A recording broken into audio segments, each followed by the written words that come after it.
I guess, final question for this episode here. Are Carol and Tyrese leaving for probably the same reason that the previous group at the cabin did? I mean, they show a close-up of this grave with these baby booties on them. Bronzed baby booties. A couple of times. So we know that, and it's a small grave, we know there's probably a child in there. It feels to me like something bad has happened here before, and Carol and Tyrese couldn't live with what had happened there. They couldn't stay. Do you think that's something that happened in the past as well? Obviously not the same thing, but just something bad happened with this child, obviously. Totally interesting. However, there was an occupant in the house. I wonder. That's true. Yeah. If that is the original occupant, and he had buried his wife and older children and youngest child, and then died some other way. I mean, yeah, no, that's a good point. Certainly something bad happened there. Oh yeah, yeah, because there was no one there, so except for a walker. All right, that's it. I don't have a zombie kill of the week this time. I mean, I assume it's one of the ash-headed zombies. Sure. How about the one? I mean, those were really cool. The head gets destroyed. I mean, the one that falls on the ground and you see its head. That's the House of the Dead homage. Mm-hmm. And we all know who Idiot Survivor of the Week is this time.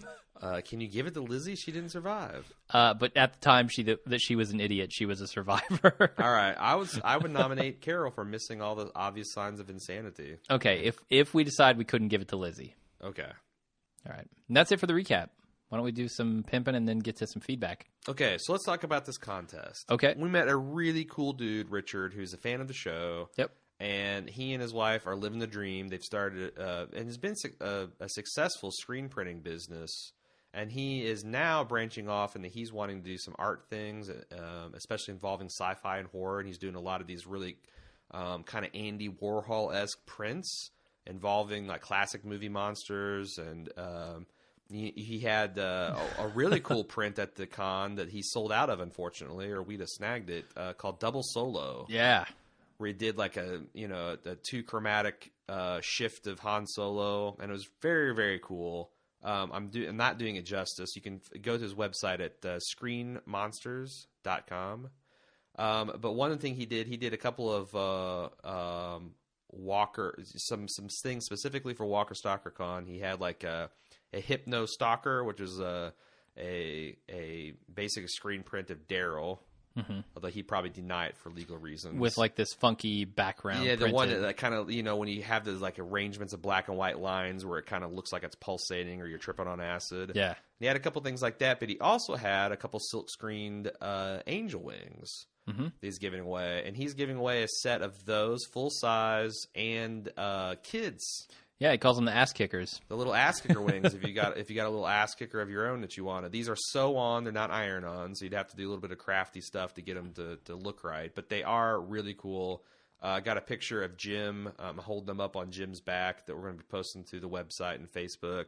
If this is something you're interested in winning, the way to do it is easy. You go to subbable.com/baldmove and you sign up. No purchase necessary. You do not have to back us for anything. You just have to subscribe and then send us an email called with a subject wings. Yep. How do you spell Subbable? It's SUBBABLE.com. It's subscribe with a double B able.com. It's a word I've never heard. Well, it's an invented word. It's probably the reason it was still available to be registered as a domain. Yeah. Subbable.com/baldmoves. Sign up. If you've got a Google account and you've got especially an Amazon account, you're already home free. It's basically instantaneous. Or if you're already signed up, just send us an email. Yeah. With the subject wings. Yeah, you don't have to sign up twice. It's not new subscribers. You just have to be a subscriber to win. Again, no purchase necessary. You do not have to back us for any particular dollar amount or dollar amount at all, although we'd appreciate it. Sure. And you will be entered, and we will pick a winner.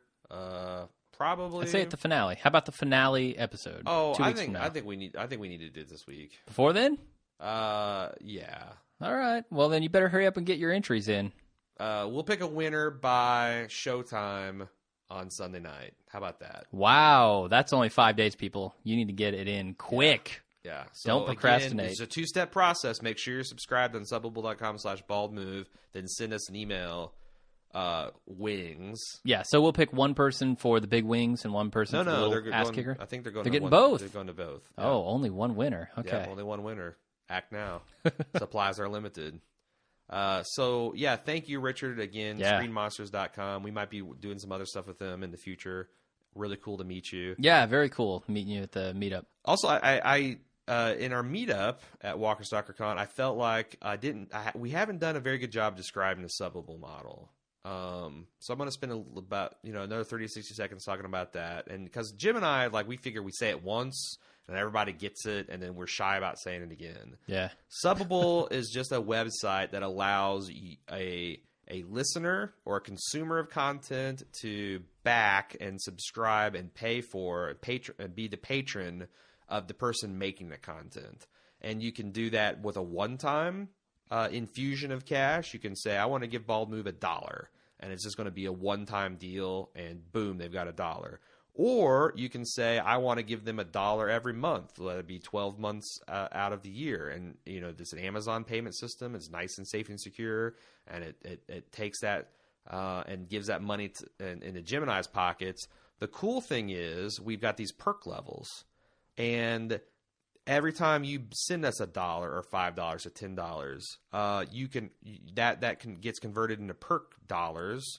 And you can redeem those on Subbable for different reward levels. So let's say you're jonesing for the $50 level, which I don't even know what the hell that is, Jim. I don't know either. I don't know that we have a $50 level. But I think it's 60. But let's say we have something cool that you want to save up for. Well, $5 a month for 10 times. It's not like a Kickstarter where you got to I want the $50 thing, but I can't afford it. Yeah. You can do $5 a month, and in 10 months you're there. As soon as you get to the level you want, you cash it in. Boom, you got it. Very cool. So it's kind of like it's a lot like Kickstarter, except for it's like Kickstarter on layaway. Yeah. That it's like Kickstarter on speed. It's like Kickstarter on speed, man. Man, super disappointed that I did that to Lou and he didn't get it. He just didn't care. Probably he didn't care. Yeah, because you got your picture taken. I did. I got a picture with Lou Temple. I got a picture with Greg Nicotero, which was freaking awesome. Yeah, and I got to meet Gwendolyn Christie. That was super cool. We'll talk about that later. Yeah. Okay. Anyway, that's subbable.com/baldmove in a nutshell. Yeah. Jim and I are doing this full time, starting very soon, and this is one of the revenue streams we've got to kind of support ourselves and our families. And if you would be so generous to sign up, again, it costs nothing to sign up, but if you want to kick in a little extra, we greatly appreciate it. It's what really is going to enable us to turn on the Bald Move spigot to full maximum flow here this year. For sure. We are, of course, part of the Bald Move Network. You can find all of our content at baldmove.com, all of our television stuff, but also our affiliates, the Personal Arrogance crew out of Seattle. This year, they're talking about Flappy Bird Postmortem. Did you get to play Flappy Bird? I didn't, no. You poor bastard. You never will now. You'll just have to satisfy yourself to 12 clones. It's in the App Store now. That is okay. I can live my life having never played Flappy Birds. They do a Ghostbusters 3 treatment. They have science news. Talk about the Steam Revolution. The Because Show and Up Yours Downstairs are both on hiatus this week. They're taking a week off. Especially Up Yours Downstairs just finished up with full season of Downton Abbey. It was another crazy season. They're coming back next week with a season recap. So if you want to get some feedback into them or sort through your feelings about that, check them out. Always appreciate your ratings, reviews on iTunes, especially after a week like this when we're sure to take a beating, a fucking beating behind the woodshed. Whoa. It's the single biggest thing you can do to drive traffic to our cast. And honestly, 1 stars probably help as much as 5 stars because it's all about the recency and the heat being generated by these crazy ass reviews. That's my theory anyway. All right. Finally, Amazon affiliate link always works. Amazon.baldmove.com. Anything you buy on Amazon, if you're buying shit anyway, use that link and we get a cut of the profits. It's really great. And sounds good. Yeah. All right, let's hit some feedback, man. Feedback. Keith B. on Facebook says, we would have bought into the idea of a girl like Carol's daughter, a poor child with a physically abusive redneck father and a weak-willed mother becoming as psychologically twisted as Lizzie. We would have related to Carol's daughter's rejection of the living, her role models, and her acceptance of the undead. Her craziness would have made sense to us, Who could have made sense of Lizzie's craziness? Lizzie's parents didn't give her any cause to distrust or reject the living. There was no mention of Lizzie torturing animals before the zombie apocalypse. It's not enough that the trauma of the apocalypse changed her from everything nice to everything knife. We would have found her character a lot more compelling if we could have imagined her going over the edge in a world where the apocalypse didn't happen. I completely agree. The thing is, like, not that none of that happened, but that we were just never shown it. It's a matter of, was she torturing animals before the zombie apocalypse? Did the zombie apocalypse break her? Was she a normal girl before? We need a flashback. We need some sort of something to tell us who she was before she went crazy. Right. And we got none of it. And we got some more of that. Would you think if they were able to keep Sophie going, if they didn't just use her as a kind of meaningless, go nowhere plot device for all of season 2? Which turned out to be awesome at the very end, but yeah, coming out of that barn was pretty freaking rad. But what if she had lived and steadily over the last 3 seasons kind of come unhinged? Well, that's perfect. Then we see a backstory for this character. Then we see it in action. We don't know anything about Lizzie's psychosis except that she is crazy. Yeah, and we get to writers a lot more. But of course, we had 3 showrunners since then, so God, yeah, that might have been a disaster too. Jason A. says, burn walkers aren't an anomaly. It's not something this episode introduced. The governor's pile of burned walkers at the bottom of the screaming pits were still moving, if you'll recall. Mm-hmm. It's not that this is a set piece that breaks canon. What broke canon is episode 1 of season 2. Those zombies are the exception, has no reasonable explanation except that Darabont wanted a cool set piece. I'm with you, but how do I reconcile those two things? Yeah. They've both been shown to me on screen. I got a way. All right. Alcohol fires just aren't that hot. No. They don't have the heat necessary to cook a brain. The trouble is when she shoots the head off that zombie, its brain is ash. Like, you can clearly see it is just a smoldering cinder of a brain. All right. That is some bullshit. Tyler S. says, he's applying for a role of poet laureate here. Okay. Well, what's he got? There once was a crazed little lass who liked to chase walkers through the grass. Too bad the bite missed her because she killed her sister, and now they're both plant biomass. Oh, that last line is a stretch, but I like it. Very nice, Tyler. Very nice. Ginny D says, I wonder if the fact that Tyrese was able to forgive Carol for Karen's muster. Wait, whoa, Karen's muster? Let me increase the font size a little bit. They have mustard and pecans? Mustard pecans are pretty good. I've never had them. It gives you green poupon. Oh, no. I wonder if the fact that Tyrese was able to forgive Carol for Karen's murder because he had just had to make the same decision about Lizzie. Mm-hmm. If Carol's confession had come at any point before the ethical dilemma, I think the outcome would have been very different. Yes. Yeah. Totally on board with that, No, Jenny. you're absolutely right. Ryan M. says, I wondered if you'd ever compiled a list of the best acting performances moments on the show's history. The show hasn't been blessed with the strongest actors. It's a little embarrassing, really, that every other cable show has an actor headlining a new movie. Kit Harington, Joel Kinnaman, Aaron Paul, even fucking Sullivan Stapleton from Strike Back in the new 300. Who? But The Walking Dead, you haven't seen Strike Back yet. No, I have. On Cinemax? Yeah. Yeah, I saw one episode. One of the leads of that. Okay. But The Walking Dead isn't seeing their actors pop up anywhere in movies. Wait, what? Norman Reedus, Andrew Lincoln? What have huge they been movie stars before this? All of their time is taken up with the show, man. This is where movie stars go to die, is what he's saying. Okay, maybe so. Ryan'em. I doubt this will kill Norman Reedus' career, honestly. It'll make it better. However, I want to give special shout out to Chad Coleman's reaction to when he saw Lizzie standing over Mika with that knife. It was utter horror conveyed in an understated, realistic way. Exactly. The Walking Dead would have the potential to be an all-time great show if they kept that level of acting throughout the series. Totally agree, man. Totally agree. You said it all in understated realistic. That, to me, is the key to good acting, and that it wasn't totally brought by everyone in this episode. Nina P. from ProjectFandom.com once again is disappointed with us, Jim. I don't know. I don't know what we've done to deserve this.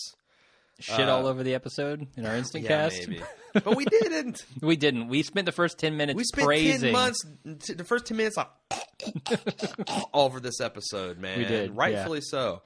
Nina P says, guys, Lizzie was mentally ill. The first time we heard Mika tell her, Lizzie, look at the flowers, we assumed it was an off-the-cuff direction to calm her down because their dad had just died. She was referring, of course, to the second episode of Season 4A, Infected. In this episode, after the Jason Roberts walker tried to attack, she said, I don't want to say. When asked why she was upset, she wasn't scared of that walker. She knew that they were going to come out and kill it, and it freaked her the fuck out. She had no control over that. Mika immediately went into the look at the flowers, but added, let's count to 3. Even Carol looked confused. I think this was to show that this is something that they'd been employing with Lizzie long before we met them at the prison. I would go so far as to speculate that this is why there's a picture of flowers in their cell to begin with, to give her something to look at when they needed to calm her. Cool theory, bro. So has she always been psychotic?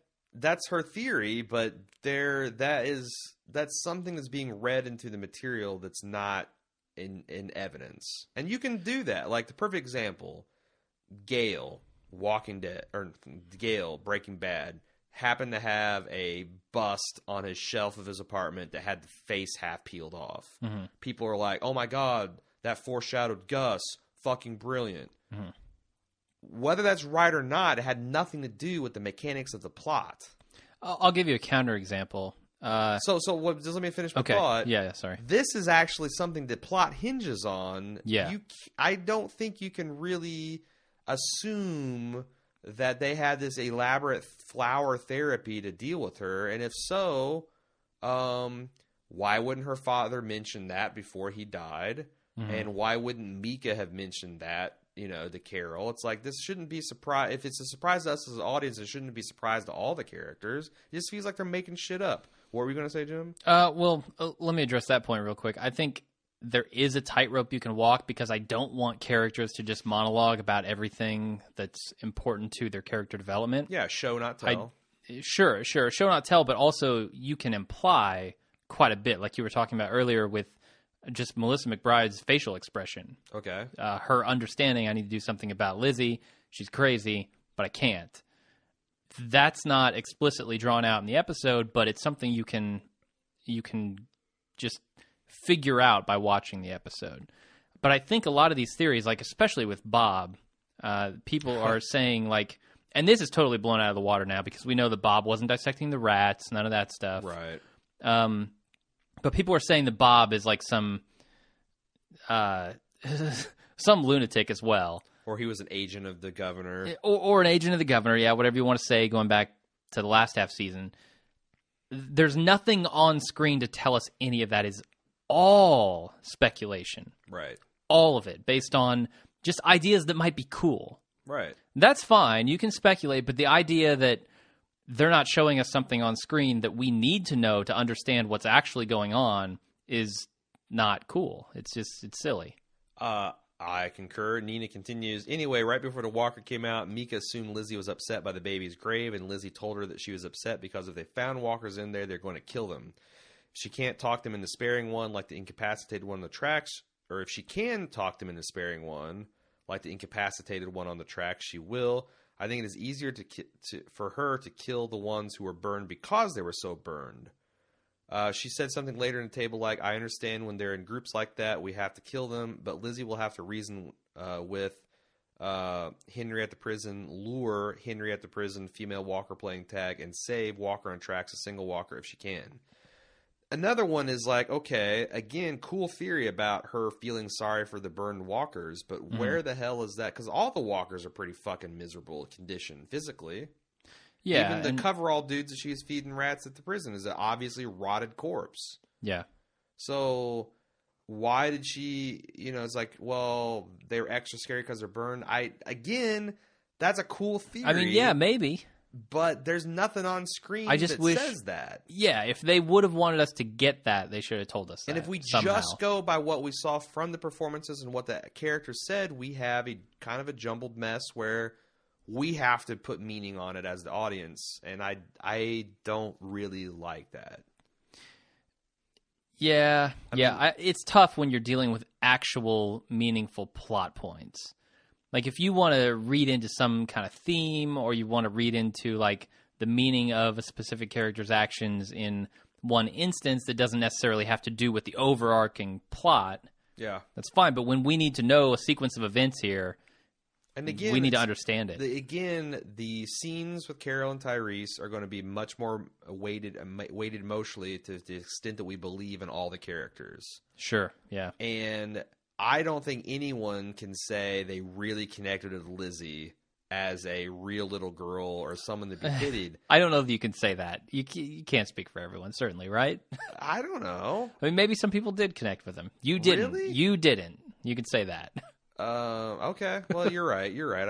I don't want to come across that arrogant. I'm just saying that for me, it was hard to connect. What would made it a 360-degree awesome performance if I connected with the little girls as well as I did with, and it was a tragic inevitability. Yeah. But I didn't understand Lizzie's motivations enough to see the tragic inevitability of it. Mm-hmm. Does that make sense? Sure. Yeah.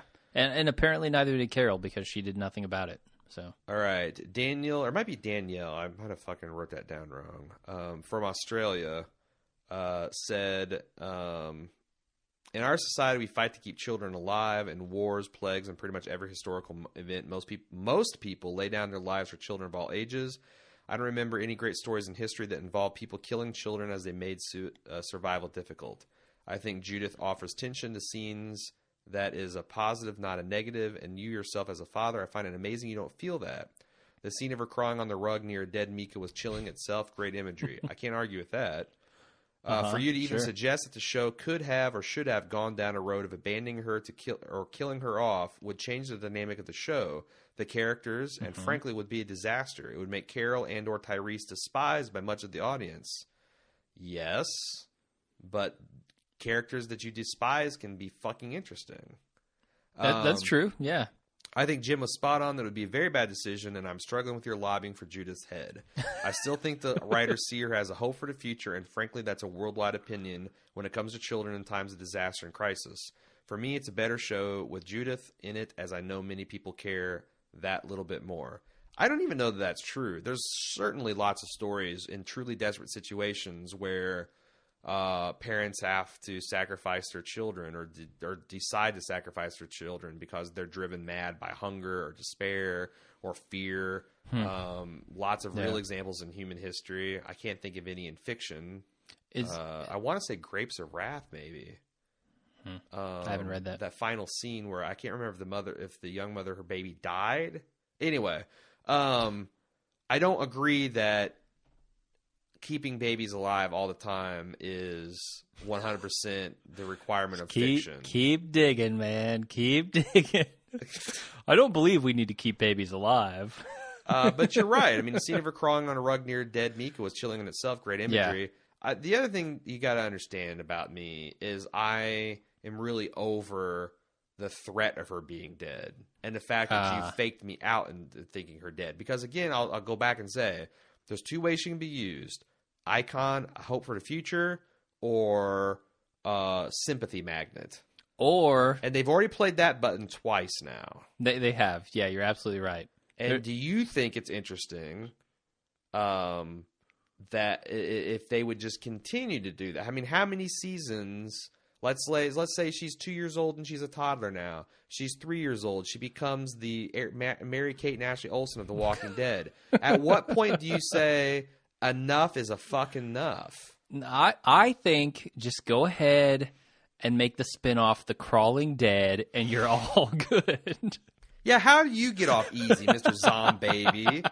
How do you? Hey, I don't want Judith dead. I'm just saying, if there's a Zombaby out there, I want to see it. No, I don't want Judith dead. If I was in The Walking Dead, I would die to save Judith. That's very noble of you. As an outside watcher, I'm calling bullshit on the fact of them using that as an emotional fulcrum. No, I totally get what you're saying, completely. And I don't think you are a potential baby murderer. I just think that you are tired of this plot device. Yeah. That they've used over and over again. Yeah. And they haven't overused it yet. It's just the fact that they did it so blatantly on the last cliffhanger.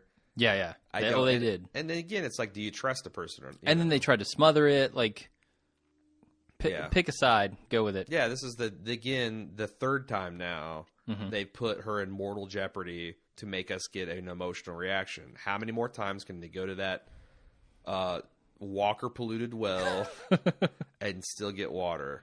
That's the question you got to ask. Matt E says, Greg Nicotero said something about how the walkers do their disintegrating eyes can only see movement and light. Thus, the crispy walkers in this week's episode that apparently had been were apparently attracted by the distant fire.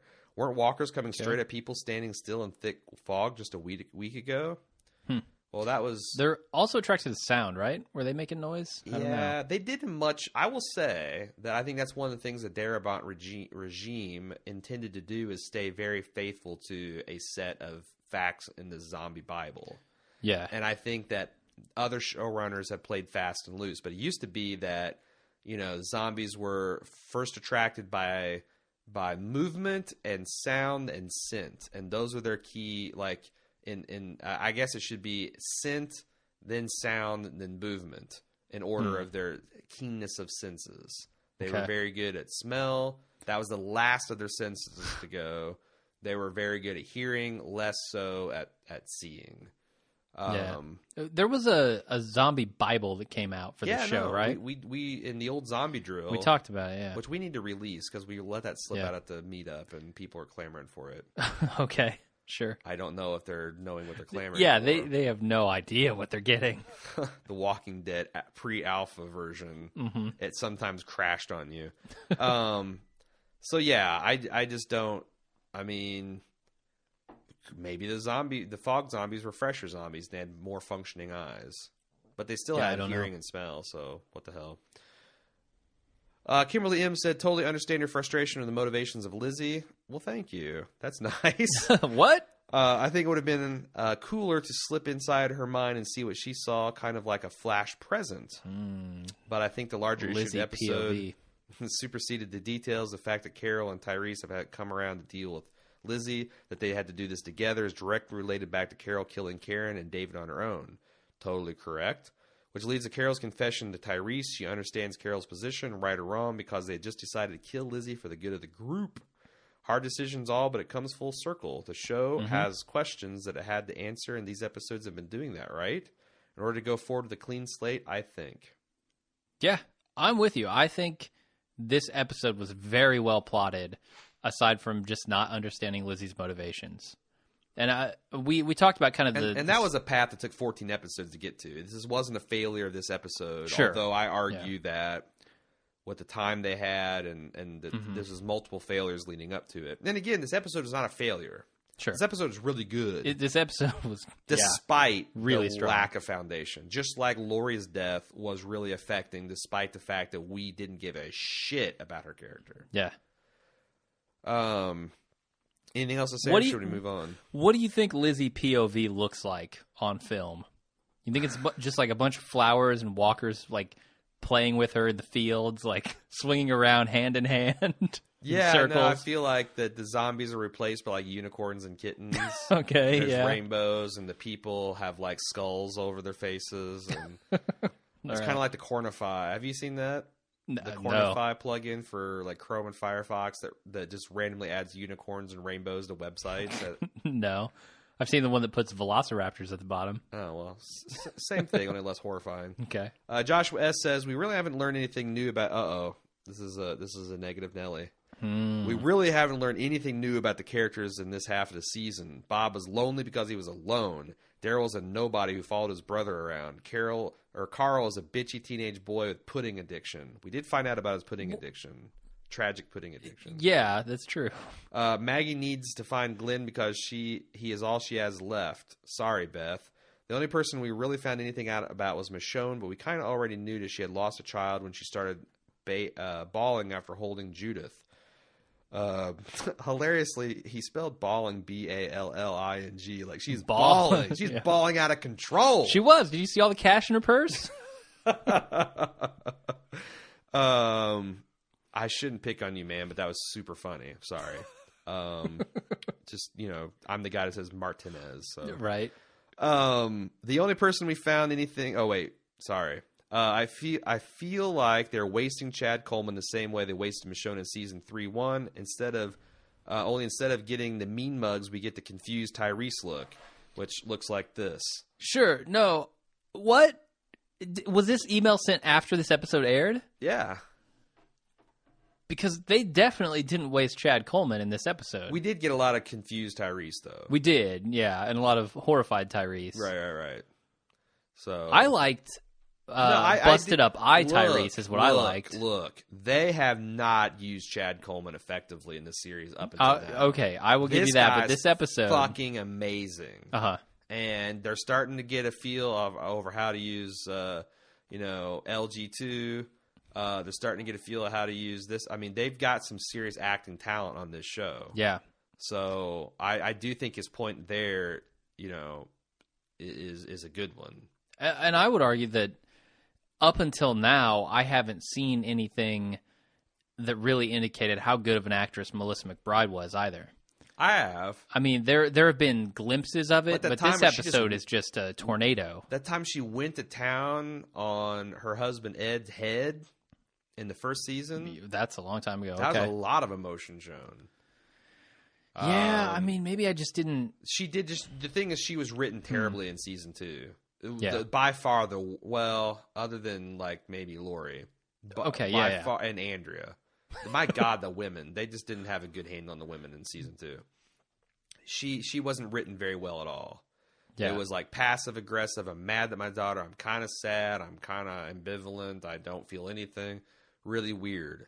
But starting in season 3, she's really become one of my favorite characters. Yeah, absolutely. Once they hit the prison, she just morphed into something that, is really interesting to watch.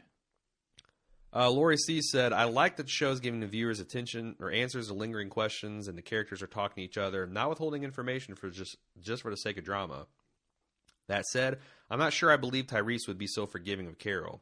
What happened to change his outlook? How did he go from maniacal and beating on Rick to then so calm and saintly towards Carol? Did I miss something here? The entire last 20 minutes of the episode. Apparently. Yeah. That changed Tyrese's mind completely. He saw her at great sacrifice do something to protect their small group. And he had to make the same decision himself. And he knows that she didn't do this without thinking about it. That she feels the weight of her actions on her soul the same as he does. But so what do you think he meant by I forgive you, but I don't forget. I think he means exactly that. I mean, he thinks I think that he will just remember this. This is something that the death of his girlfriend. Ice cold. No, I don't think that has anything to do with Carol. Honestly, I think that just has to do with him remembering his girlfriend who was killed, and he forgives her for that action, but he's not going to forget that it happened. Like, how can he? Interesting bookmark to this email. Tom said, impressed that the writers made it believable that Tyrese would genuinely forgive Carol after what they just experienced together. Did not really see a way both could exist in the same group again. Although, again, another episode where the lost romantic relationship is mourned, but no mention of the missing sibling. Oh, yeah. Fucking A. Yeah, where's Sasha? Where's Sasha at, String? He also has a parenthetical. Did a part of you hope Rick would stumble out of the woods just as Carol was shooting the kid? No, but I did hope God Carl... damn it, Carol, not again. I did hope Carl would stumble out as they shot the deer. Is that roughly the same? Deer are fucking bad news in this. They're either getting chowed down by zombies, they're killing kids, or they're especially involved. When Carol says you have to toughen up and you have to be prepared to kill things. Otherwise, you're going to die. And she can't kill the deer, and she dies in this episode. Well, that's rough. Not for Bambi. Mr. Rock said, would it have been more powerful for Carol to have immediately shot Lizzie the moment Tyrese took Judith to safety? This is something I propounded on the Instant Cast. Short answer, yes. However, I think it's necessary to play out this way for the sake of believability of the Tyrese storyline. I arrive at this conclusion thusly. Yeah, you vigorously nodded your head no. I said no until he said that. All right, well, and then fuck off. And then I totally agree. Mr. Rockenach has the stage. All right. The Bring floor it. does not recognize Jim Jones' authority to bulge in the middle of an email. Well. Get that bulge and take it elsewhere, sir. You know. I had trouble swallowing Tyrese's forgiveness of Carol. I think that scenario happens all too often on screen. So at first I chalked his motivation up to a bit of morality with a sprinkle of pragmatism. When he said he would forgive but not forget, I thought that was a way of his saying, "Good night, Carol. Good work. Sleep well. I'll most likely kill you in the morning." You don't get that because you've not seen The Princess Bride. No, but I don't think he's going to kill her. That's just a joke. Okay. Gotcha. Then I heard some discussion in another podcast where a panelist posited that Tyrese realized in retrospect that Karen's fate had already been sealed, the fate being a long period of suffering, then dying, then possibly turning. Okay. I can buy that. Except for Tyrese's sister who beat it. Yeah. And Glenn, but who he doesn't apparently... remember her clearly. Yeah. And Glenn too. Right. Glenn should have been the healthy one, and Beth should have been the sick one, and this would have been a very neat comparison. Mm-hmm. Anyways, would you stop interrupting Mr. Rock and Not Rock? I'm sorry. Christ, Jim. I'm sorry, Mr. Rock and Rock. Such a rude host. During the time that passed since her quote-unquote passing, he probably came to the conclusion that she likely wouldn't have lasted until the meds arrived. He may have even come to reconcile her death as a blessing in disguise, considering the suffering it obviated. After Carol's confession, Tyrese was concerned about whether there was any suffering during that fateful night. This isn't normally the first question a person asks of his girlfriend's murderer, mind you, unless the suffering angle was the crux of his psychological reconciliation of a loved one's death. In addition to that, Tyrese was finally forced to face a post-zombie apocalyptic moral dilemma. And being part of the what to do with Lizzie deliberation, he was able to see that certain impossibly hard choices had to be made in their world. This gave him a glimpse of what Carol's mindset was regarding Karen and David, right or wrong. He also realized that he personally couldn't do what had to be done. Ooh. That might be the whole scene, him looking at the window, that he's like, fuck, I couldn't do this. Yeah. If Carol weren't here, I'd be fucked. Because I'd try to fucking bumble along with Judith and this girl both. Could you please stop interrupting Mr. Rock and Rock? You're right. I'm sorry. As for Carol, in a way, she showed that she's ready to rejoin society, as it were. She's still willing to do the hard things, but this time after the requisite deliberation. Yeah, no, he's absolutely right. He nails everybody's motivation in that scene and throughout this episode. Couldn't agree more. Oh, now it popped in my mind. I gotta get some fan service out of the way. Okay. God damn it. I'm sorry, Stacy. Moving on.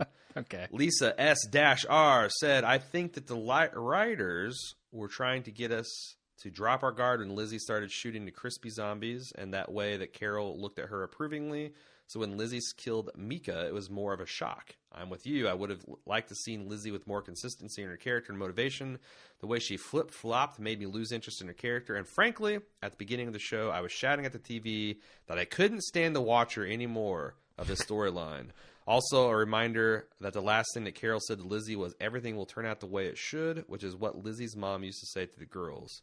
On a side note, Melissa McBride revealed that the jigsaw that was on the table was Tyrese. Yep. It was actually Sophia in her rainbow shirt. Yeah, so I remembered to bring that up in the cast. So thank you. I feel like we should print up a rainbow shirt to wear to the next con. Can it be like half shirt so my midriff is exposed? Absolutely, yeah, sure. Right on. Deb K, that had to be an incredibly difficult role for a youngster to play. Agreed. A kid her age is only going to have the most minimal understanding of the psychosis or mental illness involved, and to try to understand the motivation of and perhaps portray someone suffering from it to the degree of a serial killer takes mega moxie. You want to bitch slap the director and writers for not having a handle on crazy, then go for it. And, Deb, I do. But I'm crediting the kid with making the scenes as believable as she could. And I could get behind that. As believable as she could, yes. Certainly. Having Lizzie weave back and forth imperceptibly between lucidity and crazy town may be inconsistent with the patterns of schizophrenia, but I can accept the premise of walking corpses. I can be a little flexible on characters displaying a bit of inconsistent behavior. That's interesting because I'm the opposite. Mm-hmm. Like, my suspension of disbelief goes as far as walkers. Yeah. Like, It goes as far as the universe. If Chad Coleman started fucking levitating, I'd be like, what the fuck? Sure. Like, just because I accept something impossible is happening doesn't mean, like, okay, I've given you that. I've carved off that territory. All I ask you is now to be logically consistent in the way that you treat these weird things. Sure. It doesn't apply to, like, okay, well, you can just be fast and loose with the crazy character, and it'll be like, well, whatever, walkers. So do you think it's a little too late for them to start establishing new rules as far as walkers go? Can the walkers evolve? Can the disease change? Well, I mean, in my mind, no. Yeah, but me too. Unless they have something, I mean, they would have, I don't know. I guess there's a way they could handle that. Maybe so. But it can't just be at the whim of a plot. Then it's because like Superman. It's like he can do anything that the writers need him to. Yeah. Anyway, it's always fascinating, returning to Deb's email, when the series explores how this new landscape for humanity would change what constitutes being moral or ethical and the hard and painful decisions that would ensue. Poor Carol has become the self-appointed mommy of the zombie apocalypse, saddling herself with all the terrible tasks that nobody else wants to undertake, and whether right or wrong, cleaning house with efficiency that would make the undead Martha Stewart proud. Perhaps that'd be a cool t-shirt, an undead Martha Stewart. It's a good thing. Perhaps it's an atonement of whatever culpability she feels in Sophia's death, or perhaps it's an extension of the battered wife mentality that kept her trudging along before patient zero. What do you think of it, Debs? I think we already talked about most of it. We did, yeah. And yes, Carol is very, as a post-apocalyptic mama, she's pretty amazing. Yardley H says, I think the writers missed a huge opportunity to make Carol's confession to Tyrese way more intense, and they wasted another chance to let Chad Coleman flex his acting muscles. Throughout the episode, Tyrese says Karen is constantly in his dreams, and he always thinks about her and how she died, and when he finds out, he doesn't even push over the table. Really? Yardley wanted to see some table flipping. Okay. There should have been a moment. Puzzle pieces everywhere. They'd never been able to put it together then. No way. There was this huge buildup to what would happen when Tyrese found out, and the writers have written his character to where you knew there was no chance he would kill Carol, so no suspense there at all. I didn't know that. Right. I didn't know that watching that scene. Well, maybe I'm dumb, but I didn't know suspected, but I thought that they did a good job of me knowing Tyrese the way I did, and knowing seeing what he was seeing through his own eyes, that I surmised that he'd probably spare Carol. Okay. Anyway, Yardley felt there's no suspense there. In your opinion, what does "I'll forgive you but not forget" mean in their situation? I'll fuck you up if you do that to my next girlfriend? Question mark. Yeah, every girlfriend Tyrese gets, Carol just kills her. I think he meant I forgive you because this specifically is something where you felt like you were trying to protect a group, and I agree with whoever said it above that as the patient zero of the prison flu, Karen is probably a goner anyway. Mm-hmm. But Tyrese is like, I now know this. Tyrese couldn't do that. Yeah. And I feel like anytime, like, you're a type of person that can't do something, like if you're uncomfortable at lying, and then you find out someone is an accomplished liar, that's really interesting information to know about that person. And it's going to inform, it's like... how you deal with him in the future. Yeah, you might want me to believe you. Or Tyrese, like, you might... like, it'd be interesting in a season that Carol needs him to be merciful for her. And he's like, hoist her on her own petard here, so to speak. So I think that's what he meant. Like, gotcha. I forgive you, but I now see you. Yeah. I understand what kind of person you are. That makes a lot more sense. Last non-spoiler email. Tony from Colorado said, I never like the lines that the kids have, or sometimes the lines... Whoa. Let me back this up. I never like the lines that the kids have, or sometimes the lines are good, but the actors have a hard time delivering them. I think Lizzie's freak out in this episode over Carol killing the zombie's playmate was way overacted, and I rolled my eyes and smiled because it looked like a skit off of SNL. Maybe if she sobbed uncontrollably and muttered those same lines, it would have been more disturbing, showing more heartbreak than anger. Agreed, and that's 100% direction. Yeah. Because the lines are what they are, and, it's like, my son can't play guitar. Okay. If I had 2 weeks and preparation, I could maybe teach him to play something really simple, like the entire catalog of Nirvana. I kid. But, you know, it's like I could teach him some power chords or like maybe the opening bars of the Star Wars theme or something, okay? If I knew I had to get this shit on film. I wouldn't fucking have him play some... Hendrix. Some Hendrix or Joe what is his name? Satriani. Satriani. Yeah. I that would just be setting him up to fail, and I would be an asshole. Gotcha.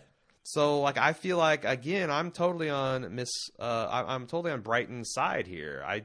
She was not generously directed and written for at all. Okay. This show tries hard to get their message across when something less is more. Another example in a different episode is Carol talking to Dad when he's in a mini coma. Way overdone. And the words didn't match his age. I thought Carl was amazing in that episode, but mostly when he wasn't talking. Totally agree there, too. I like Tony from Colorado. I think these young actors are going to be great one day. I think they are shown great. I think they have great talent because I think they have been more successful when not being pushed to explain things to us. I did like Melissa McBride's performance. She's so good, and I felt her pain. Did you notice that when Lizzie asked her if she misses Sophia and then asked her, when you miss me, Carol, doesn't answer. She just says something like, will I have to miss you? I don't think she liked Lizzie. I think she loved Mika, but she knew she was doomed to have the same fate as Sophia. That's an interesting take. Yeah, that could be correct. I mean, we saw her like really bonding with Mika, I think, just trying to get her to understand what's going on. Because she cares about her. Maybe that's the whole ma'am thing, too, because she saw that these girls, like, Lizzie's scary and Mika is not a mean bone in her body. I'm emotionally preparing myself for this guillotine moment. And the comparisons to Sophia right off the bat. I mean, we know that she cared about Sophia. Lastly, Tyrese needs to put that baby facing out or up on his shoulders because it's going to be suffocate against his back. It really drives me crazy that they don't have more baby things. Didn't Lori get a baby shower? But they have an endless supply of formula? I took it that that little ass kicker was on his back facing out. Me too. But now, why you wrap... See, and again, I think them wrapping the baby up so tight was just another fairly bacon gauntlet ham fist attempt to have us speculate about whether the baby survived or not. I thought it was totally obvious that the baby survived, but well, if they want to make it totally, so this is the harsh show its face, right? This is the harsh Georgia summer, man. You're going to wrap a kid up in a blanket? No, this is the harsh Georgia spring. Is it spring? All seasons in Georgia are harsh. Yes, I think it's spring really because the trees were budding, right? Were they? Maybe it's fall. Maybe the leaves are just falling off. I'm honestly not sure at this point. It seems like people were sweaty as fuck all throughout the prison sequence, and that's not been that long ago. That's true. That it must be summer going to fall. They were filming this in the fall, but anyway, that's it. Spoilers. The sweaty Georgia winter. So I'm going to talk in the spoiler section about how the Lizzie plot line interfaces with the same story in the comic outline, and this touches on a few other characters, and I don't see how they could go back to this same well, and I don't see how they can take some of these impacts of other characters and rework them, but they might. So it's a very mild spoiler, and we're past this point in the comic now. But so if you guys are brave enough, you can join us in the spoiler section. I'm going to talk about this right up front with my co-host Jim here, and I will tell you to fuck right off when we get to the main spoiler section.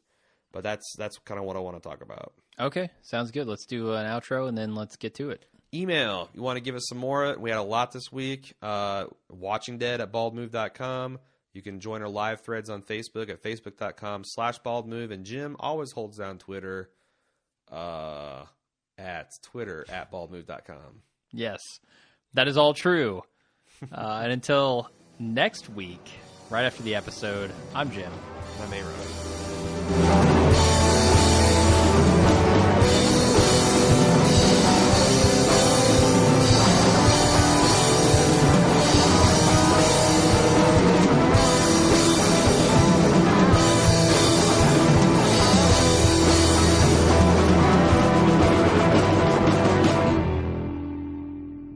back with the spoiler section. You said you had something you were desperate to talk about here. Okay, so here's the deal.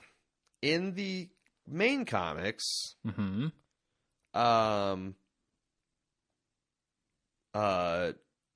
Dale, okay.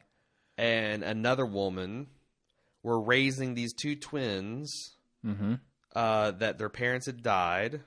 In the prison? Is that right? This is it might be post-prison, immediately post-prison. I think it's like right after they have to disperse because of the prison. So they're on the road, similar to where our characters are. And we've gotten little hints about one of the twins being a little kooky. And at one point, the twin murders the other and knifes him, and you see him at the end. And they said, why are you mad? Because I didn't hurt his brain. He's going to come right back. And they were very small, like 5, 6, 7 years old tops.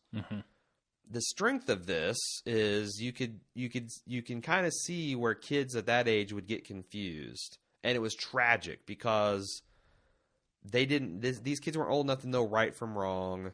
And it was just a sad deal altogether. And there was this instant debate in the camp about what to do with this psycho.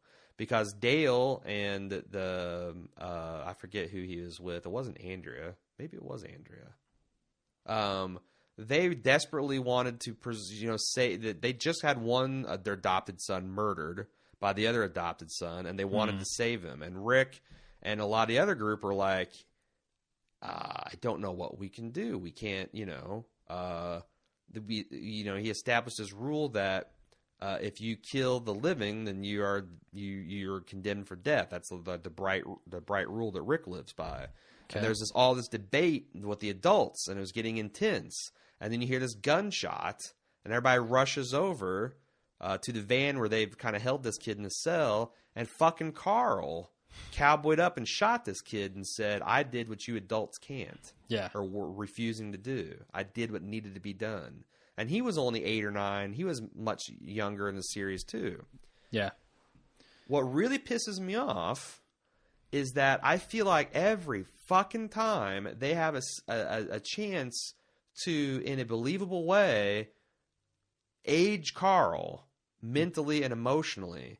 Carl in the comics shot Shane, a living, breathing Shane, because he was trying to kill his daddy. Yeah. They fucking pussed out, and they had him be a zombie, so it's like, his AMC couldn't do it.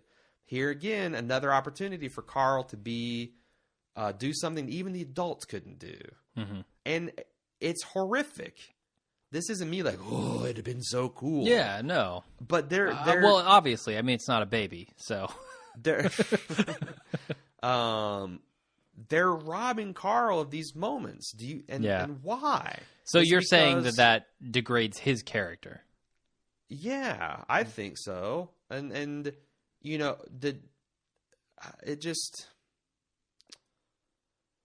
the fact that he's older, and the fact that it's kind of absurd for him to have the exact same plot lights given to him as far as him being abandoned by his father and worried about his father being dead, and the fact that he's also being denied these other opportunities. Do you think it's because Kirkman is a mad inventor with an erector set that he doesn't understand, and he's just taking it together and putting parts, and it's just kind of like a Frankenstein monster? Or do you think AMC is like, no, you can't have a kid kill another kid. It's bad enough you're killing a kid. I don't know who's to blame here, but... I want to say after this episode that it's probably Kirkman rearranging the pieces. Because they didn't show a kid killing a kid, but they did imply it off screen. Right. But that was like, I'm talking about like our hero character who's going to survive. Oh, gotcha. Do you think, am I crazy, or is this a problem? Or is this not a problem? Well... I think it's certainly a problem if they want to follow roughly the same arc of the comic, because to get to the points with Carl that you need to get to further on, you need to have that development happen, right? I think so. It would seem like it to me. He won't be the same Carl that we know in the comics if he hasn't had these experiences. And so if that's what you're looking for, sure. Now, if they're going to take this show in a completely different direction, which they don't seem to be so far. They seem to want to stick to the basic plot. then maybe you wouldn't need those moments for Carl. Maybe he's got some other future destined for him. Yeah, I don't know. It's hard to say, given that the show isn't necessarily sticking to the comic. And I'm not a comic supremacist, but I do think Sure. the one thing that they do hit right is Rick and Carl's relationship, and they're just dangerously ranging far afield of what I feel like that core is. Okay. Yeah, I mean, if you want to preserve that, you need roughly the same Carl character. And it's like they already changed enough. They made it two little girls, and there weren't twins, and there was a lot. I mean, the other thing that worked, I think, is that they're, this is just kind of a shocking thing. This wasn't really built up to. It was just something, and they didn't imply that the kid was crazy so much as just that he's a little kid. Mm-hmm. And this is one of the things that can happen to a little kid, and they get confused, and they're playing with big boy tools, and shit happens, and it's kind of like Carol's debate about teaching these kids to kill in a microcosm. I mean, one interesting thing about Carol, and she probably feels guilty about this. I wish I mentioned this in the main cast. She's the one that taught the girls how to use weapons and to kill people. That's very true. Yeah. So, and these were later. This was now used against her living sister. So there's interesting things about the way it happened here. I just assumed that Carl would have this plot and this would be important to his development.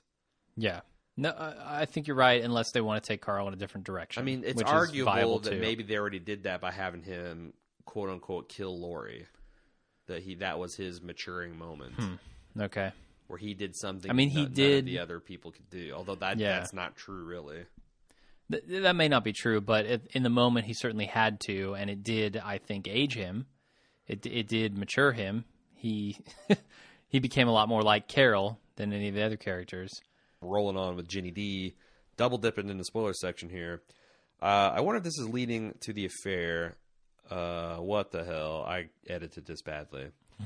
I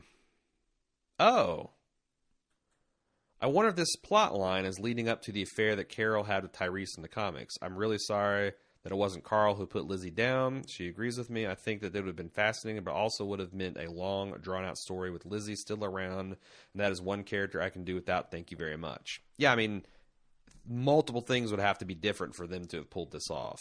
Mm-hmm. But I think it was within their power to do that.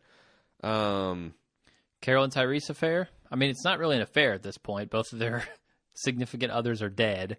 Yeah, and so they may have a thing, sure. The only thing is, she's talking about how it ends up in the comics. Oh, which I don't know. How does that end up? So Tyrese kind of uses her as a fuck buddy.